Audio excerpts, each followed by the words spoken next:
Hi, I'm Kevin Mitnick, KnowBe4's Chief Hacking Officer. Due to the global pandemic, I'm recording this demonstration from the comfort of my home office. Today, I'm going to demonstrate how a bad actor could easily obtain the keys to the kingdom, your login credentials, through a phishing attack. Here we're on the attacker computer. This big black screen. This will become important in a moment.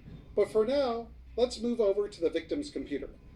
So here we are, we're on the victim's computer, and the email up here from Lenovo.com is actually the phishing attack. If we drop down here and click on the drop down, it's coming from HR@Lenovo.com, and what the email says is, "Hi Kevin, please take notice that Lenovo is terminating a relationship with your medical insurance provider that you currently use as part of your employee benefits.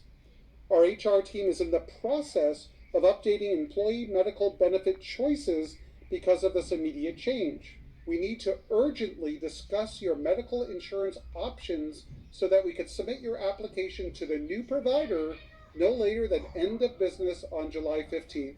So how this phish is framed is that the victim needs to urgently make a choice and join the meeting, or they could potentially lose their medical benefits. So that's a very powerful motivator.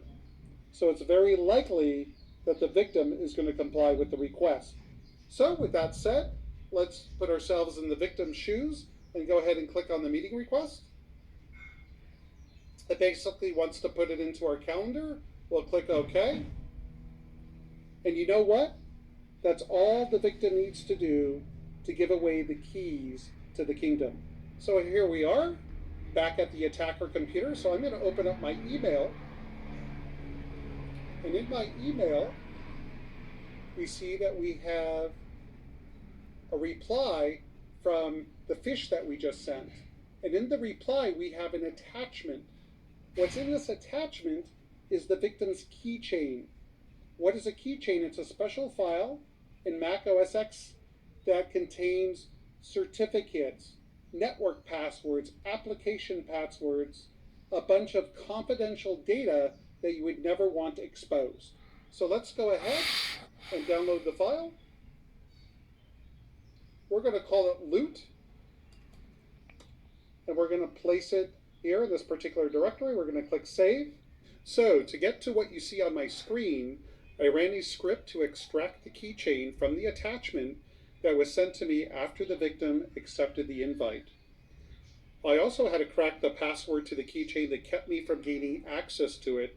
So let's go ahead and find out what this gives us access to. And wow, we cracked the password. The password to this keychain is Pelican. So now what we're going to do is take a look and see if there were any interesting credentials in the victim's keychain. So we're going to go ahead and open this up. All these are credentials that are stored in the keychain. And now what we want to do is take a look to see if we can gain access to any of these credentials. So we'll double click here. We'll click show password. Now we have to put in the password to the keychain which we just cracked, which is Pelican. Let's go ahead and do that. As you can see, the password here, try harder hacker with an exclamation point. Now let's take a look and see what else we could find. Try to show this password, put in Pelican. And this password to the admin account is I won't back down 808 with a caret. You get the idea, is we're able to access passwords that were stored in the victim's keychain. Here's another one. An apple a day keeps the doctor away, for the Mitnick Mac Mini. So this is a way that a threat actor could use phishing to gain access to the keys to the kingdom. As we have seen, hackers will frame their phishing emails in a way to create a sense of trust, importance, and urgency. Always consider before taking an action, is the email expected?